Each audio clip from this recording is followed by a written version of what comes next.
एक मासूम सी ख्वाहिश। नित्या की शादी को लगभग 1 साल भी नहीं हुए थे और उसका तलाक हो गया। नित्या के घर वालों ने ज़बरदस्ती नित्या की शादी करवा दी थी। शादी के कुछ 3 महीने बाद ही उसके पति राकेश का व्यवहार बदल गया। वो नित्या से हमेशा झगड़ा ही करता रहता था। राकेश एक कंपनी में काम करता था और रोज़ शाम को देरी से घर आता था क्योंकि ऑफिस के बाद वो दारू पीने के लिए रुक जाता था। घर आकर वो नित्या से हर छोटी छोटी बात पर बहस करता था, उसे खरी खोटी सुनाता था। वो नित्या को ये भी बोल देता कि तू चली जा, मुझे तेरी कोई ज़रूरत नहीं है, बहुत मिल जाएंगे तेरी जैसी। नित्या उसका ये व्यवहार चुपचाप सहन करता ही थी। उसने अपने घर पर भी इसके बारे में कुछ नहीं बताया था। वो अपने घर वालों से नाराज़ थी। उन्होंने ज़बरदस्ती उसकी शादी जो करवाई थी। नित्या अविनाश से प्यार करती थी और जब ये बात नित्या के घर वालों को पता चली तो उन्होंने ज़बरदस्ती उसकी शादी करवा दी। अविनाश उस वक्त कुछ नहीं कर पाया क्योंकि नित्या के पापा ने अविनाश के खिलाफ पुलिस कंप्लेन कर दिया था कि वो नित्या को परेशान करता है और इसी कारण वो कुछ दिनों के लिए जेल में था। ये सब के बारे में नित्या को नहीं पता था। नित्या अपनी शादीशुदा जिंदगी में बहुत परेशान थी। कुछ महीने ऐसा ही चलता रहा। राकेश थोड़ा भी नहीं बदला था।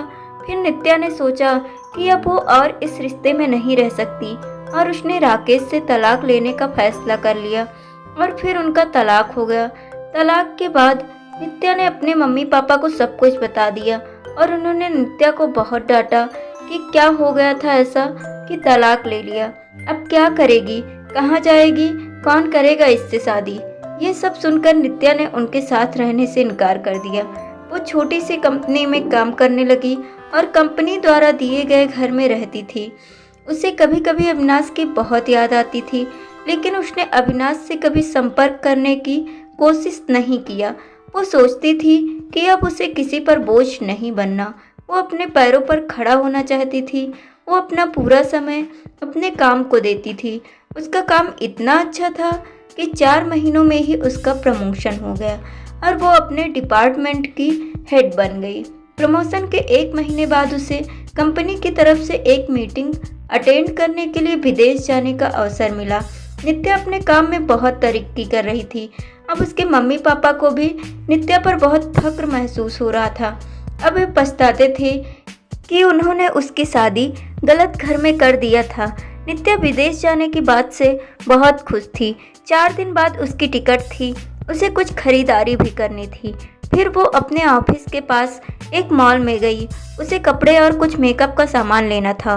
वो मॉल में घूम रही थी, कपड़े देख रही थी, तभी किसी ने पीछे से उसके कंधे पर हाथ रखा। वो पीछे मुड़ी देखने के लिए और वो बिल्कुल अपने आंखों पर विश्वास नहीं कर पा रही थी। वो इंसान और कोई नहीं बल्कि अविनाश था। नित्या उसे देखती रह गई। उसे समझ नहीं आया कि वो अविनाश से क्या बात करे। अविनाश नित्या को देखकर बहुत खुश हुआ। दोनों के आंखों में आंसू के साथ खुशी भी थी। अविनाश ने पूछा, तुम यहाँ अपने पति के साथ हो क्या? नित्या उससे नजरें चुराते हुए बोली, नहीं। अविनाश ने पूछा, कैसी हो? नित्या उससे बात नहीं करना चाहती थी। वो नहीं चाहती थी कि अविनाश को पता चले कि उसका तलाक हो गया है और वो अब अकेली रहती है। अविनाश उससे पूछे जा रहा था। उसने बोला, कुछ बोलो। नित्या वहाँ से जाने लगी। उसने अविनाश को बोला कि मुझे तुमसे कोई बात नहीं करनी, तुम चले जाओ। अविनाश उसके पीछे पीछे जाने लगा।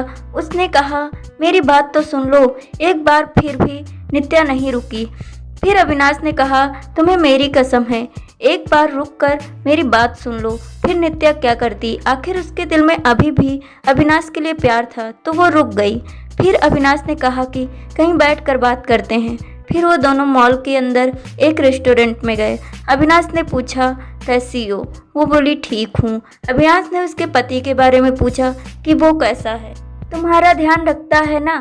नित्या चुप थी। अविनाश ने बोला, क्या हुआ, तुम चुप क्यों हो? कुछ बोलो, तुम्हें कोई परेशानी तो नहीं है ना? नित्या बोली, मेरा तलाक हो गया है। अविनाश को ये सुनते ही एक उम्मीद की किरण दिखने लगी। उसने पूछा, कब और क्यों? नित्या ने उसे सब बताया। अविनाश ने बोला, फिर अब तुम अकेले क्यों रहती हो?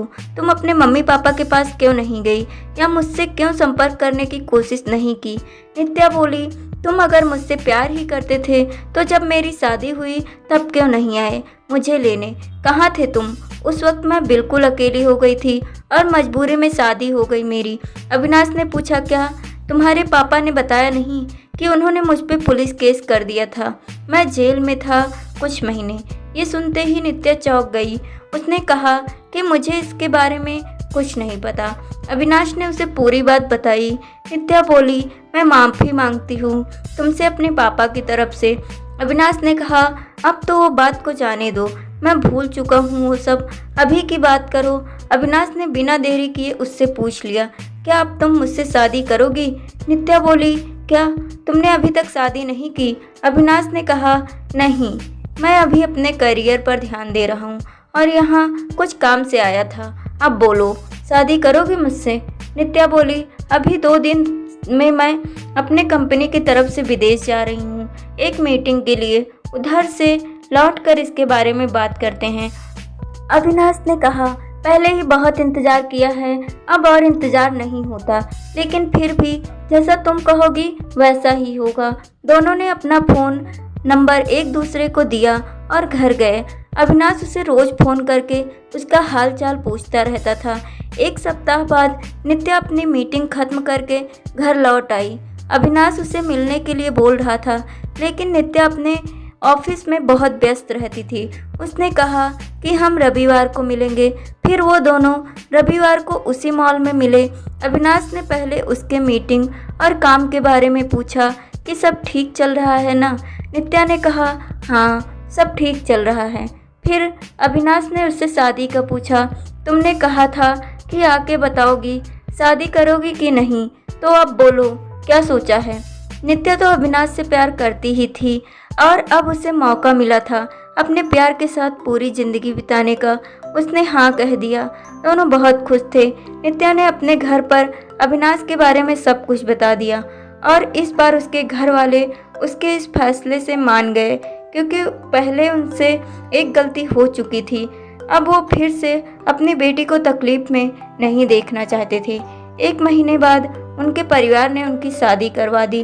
अविनाश ने अपना खुद का एक बिजनेस स्टार्ट किया था, तो अब नित्या उसके साथ उसके बिजनेस में हाथ बटाती थी और वो दोनों खुशी खुशी हमेशा के लिए एक साथ हो गए। तो दोस्तों, अगर आपको ये वीडियो पसंद आई हो तो लाइक करें, अपने दोस्तों के साथ शेयर करें और चैनल को सब्सक्राइब करें।